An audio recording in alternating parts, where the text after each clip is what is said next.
Biktima ng Davao Mafia humarap na sa kamera.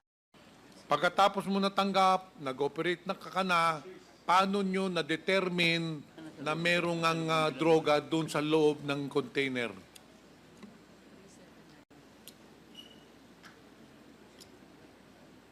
Iyak na.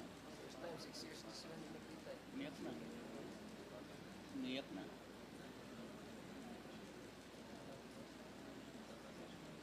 Galit po at tuwa. Dahil kaming dalawa pareho pang buhay. Hindi ho dahil sa pagkanulo, kundi dahil sa sindikato, sa mafia ng Davao, Davao Mafia, na kami ang biktima. Pasalamat po kami sa Diyos dahil pareho kaming buhay. Si Colonel Pardo po namatay. Si Captain Perote. Si Agent Hernan Abarrio, kasama ko sa customs, patay. Dalawa rin ang namatay sa akin. Sa kanya, ilan ang namatay? Dahil po dyan, sa Davao Mafia, and their purpose to save the Queen in order to become the next president. Andito si Jimmy Guban ngayon. Jimmy, pinapatunayan mo ba yung sinasabi ni Colonel Asierto na siya ang nagbigay ng intelligence report sa iyo na merong overstaying containers doon na naglalaman ng mga illegal drugs? Yes, Your Honor. Marami kaming tatlo po nila Colonel Fardo ng PDEA. Nanggaling po sa kanilang informasyon, sa custom sites ako po ang nagtrabaho. Okay, after nung natanggap mo yung impormasyon kay Colonel Asierto, ano na ang ginawa mo, anong hakbang ang ginawa mo para mahuli yung illegal drug shipment? Your Honor, we started profiling. Nag-backtrack na po kami lahat ng mga records, ng files namin. By the way, Your Honor, pwede ko pang batiin si Colonel Asierto? Sige, Mr. For 6 Chair. years, sir.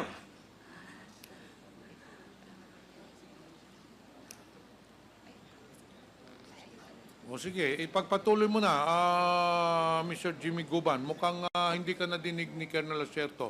Colonel Asierto, binabati ka ni Jimmy Guban. But anyway, mas importante... Sir, let's go to work.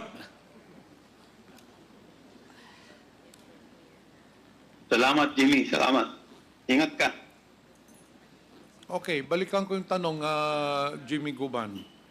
Pagkatapos mo natanggap, nag-operate na kakana, paano nyo na-determine na merong ang droga doon sa loob ng container?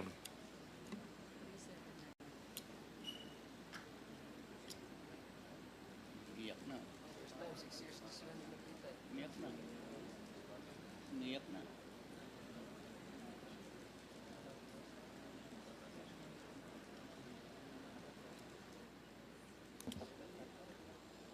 Na-miss lang, Mr. Chair, ni Jimmy Guban si Colonel Asierto dahil 6 years na sila hindi nag-uusap. This is the first time that Mr. Jimmy Guban and Colonel Asierto has talked to each other. Pagpatuloy mo, Jimmy. Thank you for your honors. Nakikita ko po kasi ang salarin, Your Honor, nasa tapat ko. Si Mr. Paul Gutierrez.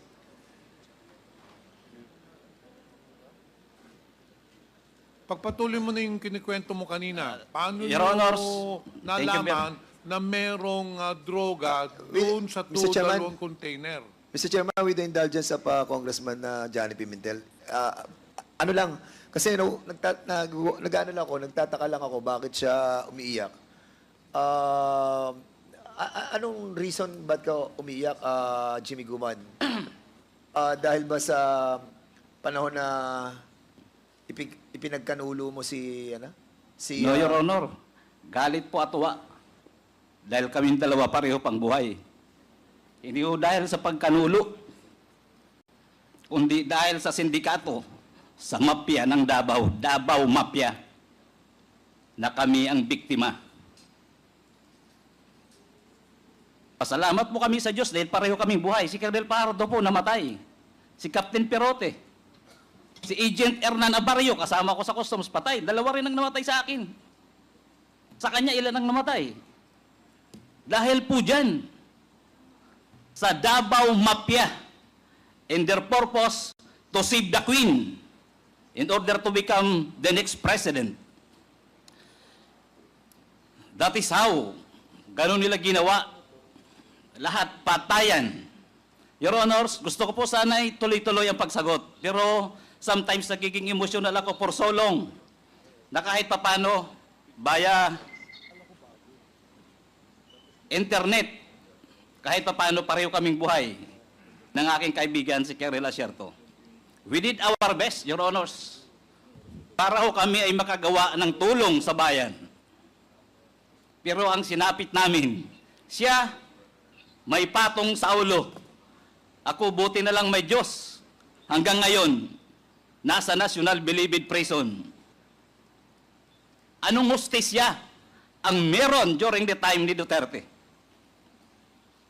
Anong merong laban sa druga kung ang pinoprotektahan? Sorry po, Your Honor, ilabas ko lang po muna konti. Kagalang-galang pong Senator at the Chairman. Jimmy, Congressman. Jimmy, paalala lang, paalala lang. Kasi hindi ito yung venue para maglabas ka kung anumang sama ng loob meron ka, itong venue na ito ay venue kung saan ang mga katanungan ng ating mga kasamahan ay maaring mong masagot. We will give you the time kung ikay matanong tungkol dito sa iyong damdamin tungkol sa isyong ito at the appropriate time. Thank you, Your Honor. Medyo natuwa lang po ako dahil kahit paano nakita kong buhay na buhay si Kerry Lasierto. Okay, sige, Salamat. salamat. Alive. Thank you for Your Honor. I may Congressman apology. Pimentel, Thank you, please Mr. proceed. Chair. Balikan natin yung tanong ko, Mr. Guban. Kanina binanggit ni Colonel Lasierto na siyang nagbigay sa iyo ng intelligence report regarding doon sa shipment ng Bicapa Trading. Pagkatapos ng intelligence report, ano ang ginawa ninyo? Your Honor, ang nag-implement po niyan ay joint ng PDEA at saka ng Customs. In fact, witness din po doon si Colonel Lasierto. Si Colonel Pajardo, then Director ng National Capital Region ng PDEA, nag-exchange po kami ng mga information together with Colonel Lasierto. Then I do my homework also on my part as CIS Intelligence Operative ng Bureau of Customs. So lahat po ng files, naghanap kami, nag-backtrack, kung ano po ang trabaho namin as Intelligence Operative sa Bureau of Customs. Hanggang po sa bandang huli, na totally na pinpoint namin at nalaman namin na talagang yun na yung binibigay na information from Colonel Asierto's asset. Yan na po hanggang sa in-identify. If I will be given a chance po, Your Honor, may mga supporting documents po ako dito to prove na talagang yan po ay nahuli namin. Trinabaho po namin at nagsakripisyo po dyan ng buhay ang halos mga kasamahan namin para po mahuli yan. Ngayon, itong sunod na tanong ko sa iyo, importante itong tanong ko sa iyo. Itong dalawang container van na sinasabi na hinuli ninyo na may laman na drug shipment,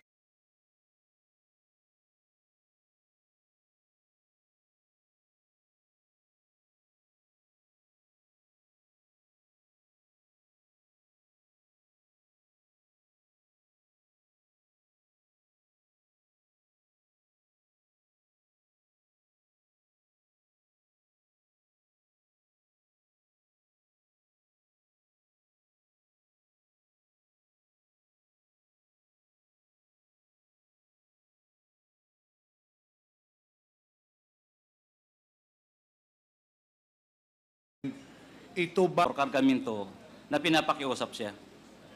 So, isa po yan na sa mga pinapakiusap niya na kargamento, pati po yung mga missing containers at saka pati po yung ibang mga nahuli sa warehouse. Missing containers at saka pati po yung ibang mga nahuli sa warehouse. Sabi mo, Mr. Chair, Guban, na maraming hinihiling sa iyo ni Small Abrera na maipapasok na mga kargamento.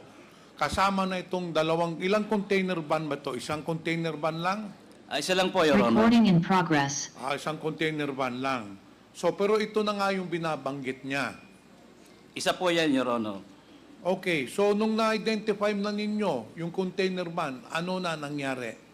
Did you report it to PDEA para gumawa ng control delivery? Siyempre, binigyan ka ng information ni Colonel Asierto, binerify ninyo yung container van. Anong sunod na hakbang na ginawa ninyo? Gumawa po kami ng report, Your Honor, together with PDEA. In fact, nandun po lagi sa office ko si Intelligence Officer Bagawi. Your Honor, if I give any time, may dala pa ako dito, na pirmado po namin ni Bagawi yung ibang mga reports tungkol po dyan sa tinatrabaho naming before, hindi pa magnetic lifter. Basta yun yung subject po namin. Siguro on another occasion, because we will have a next hearing next week, Mr. Chair.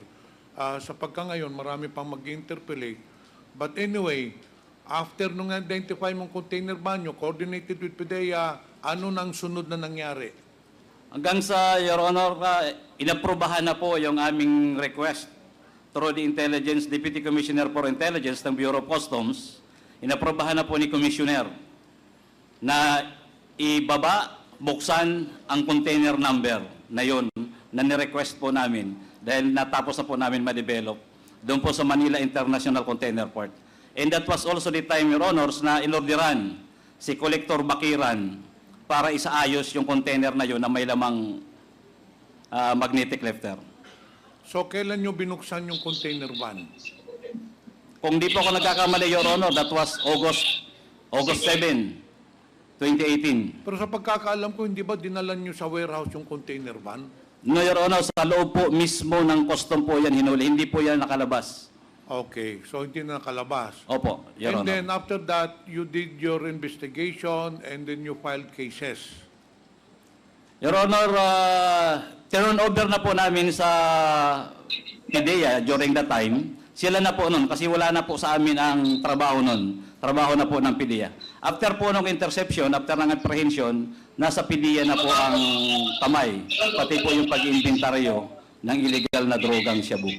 Pero hanggang ngayon, Mr. Jiguman, Mr. Chair, sino ba talaga ang nagpasok nitong illegal drug shipment na ito under Bicaba Trading?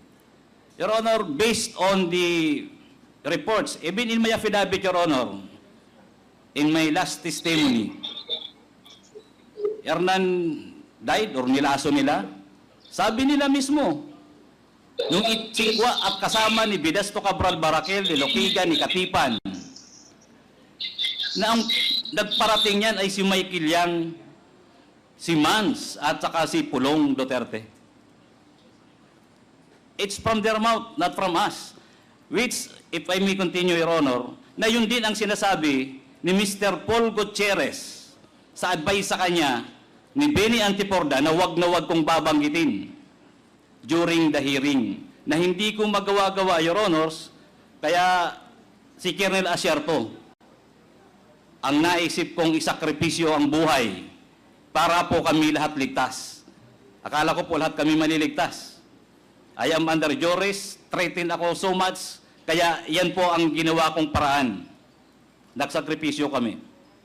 During the Senate hearing, Your Honor, the consignee, Bidasto Cabral Barakel, inadmit niya at inadmit ni General Aquino during the time he was the DG ng PDEA na dinala niya ang tatlo sa Senate Blue Ribbon Committee investigation. Then after that, nawala na yung tatlong umaming may-ari. At ang alam ko, ang NCR director din was already Director Plaza. Hanggang ngayon po, yung tatlong may-ari na umamin na sila ang may-ari ng kargamento, ginamit sila ni Casey Chan, ay nawawala po hanggang ngayon.